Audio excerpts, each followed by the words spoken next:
Nos villes s'étendent de plus en plus, décuplant nos besoins en eau. Si le réseau de distribution est primordial, il est également essentiel de parvenir à évacuer les eaux usées. Nous avons alors besoin de réseaux d'adduction et d'évacuation d'eau étendus, fiables et économiques. Le matériau idéal pour réaliser ces types de réseaux est sans nul doute le PVC.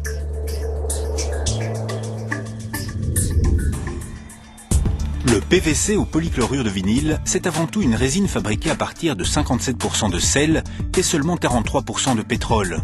On ajoute à celle-ci des additifs tels que des stabilisants, des charges minérales ou des pigments qui donneront les propriétés recherchées. Le tout est ensuite mélangé. Le mélange obtenu est malaxé dans une machine, comme cette machine de laboratoire, qui gélifie le PVC.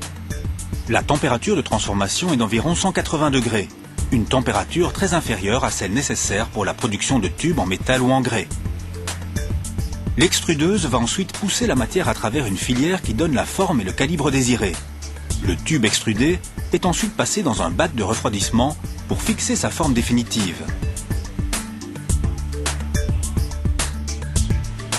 Naturellement, pour l'industrie, ce procédé de fabrication est automatisé.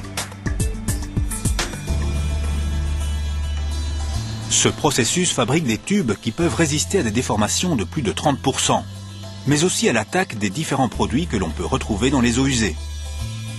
Les tubes en PVC sont amenés sur chantier sous la forme d'une palette compacte de tubes de 6 mètres.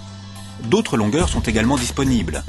Ces tubes peuvent être bouchés pour le transport afin d'assurer leur propreté. Suivant la nature du chantier, on peut choisir entre des tubes à parois simples ou des tubes allégés à parois moussées. Ceux-ci sont constitués de 3 couches. Les couches externes sont en PVC compact et la couche centrale est composée de PVC recyclé. Et les moussées pour être moins denses et donc plus légères. Ce procédé permet d'obtenir des tubes de haute qualité tout en respectant l'environnement. Contrairement à beaucoup d'autres matériaux, les tubes en PVC peuvent être facilement transportés sur le chantier. Selon leur gabarit, ils peuvent même être déplacés manuellement. Un des grands atouts des tubes en PVC est leur facilité à être raccordés. Pour réaliser ces raccords, ils peuvent être aisément découpés avec une scie manuelle ou mécanique. Il existe une gamme très étendue de raccords qui permettent des connexions entre 2 tubes en PVC, mais aussi avec la plupart des autres matériaux utilisés pour l'assainissement. La réalisation de ces raccords ne nécessite aucun outillage spécialisé et ne prend que quelques minutes. Ces caractéristiques sont particulièrement pratiques quand il est nécessaire de travailler dans des sols déjà fort encombrés de conduites en tout genre. La rigidité élevée du PVC limite fortement sa déformation et évite ainsi l'apparition de fuites au point de connexion. Une fois enfoui dans le sol, cette rigidité réduit le fléchissement du tube, ce qui évite la création de flaques et la rupture du fil d'eau lorsque le débit est faible.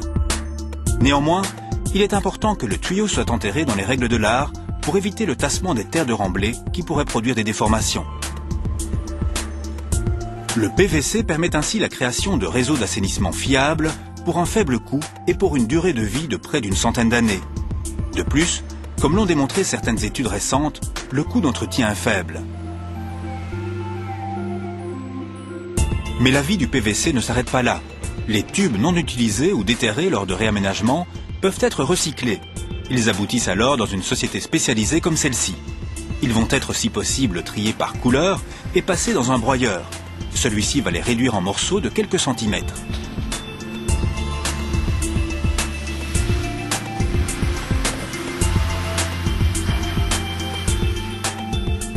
Le PVC peut également arriver sous une autre forme dans la société de recyclage.